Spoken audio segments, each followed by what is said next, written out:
তো প্রায় সন্ধে হতেই যায়, এখন সময় হচ্ছে 4:27 আর আমরা সেই ধুধু খাঁ মরুভূমিটা ছেড়ে এখন এখানে চলে এসেছি।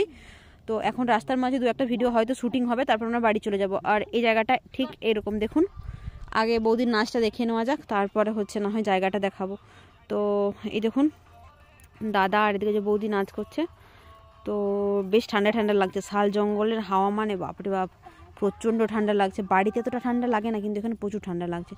তো এই যে এই ভিডিওটা হয়ে গেল। তো যাই হোক, জায়গাটা কিছুটা এরকম। আর কিছুদিন আগে তো বাঘ বেরিয়েছিল, বাঘটা চারিদিকে ঘোরাঘুরি করছিল, বাঘটাকে মোটামুটি এখন ধরে নিয়েছে। আর এখন হচ্ছে কোনো হাতিরও ভয় নেই। হাতি হচ্ছে থাকলে তো জানতে পেয়ে যায়, মানে গ্রামের লোকরা জেনে যায় আর জঙ্গলের দিকে গেলে বলে যায়। তো এই যে দাদা এখানে বৌদিকে দেখিয়ে দিচ্ছে। তো চলুন, আর একবার হবে মনে হয়, এবার হয়ে গেলে তখন আমরা ঘর যাব। তো রাস্তায় অহরহ গাড়ি যাচ্ছে, সেই জন্য একটু অসুবিধা হচ্ছে। বাপ রে বাপ রে বাপ রে, কি জোরে আসছে।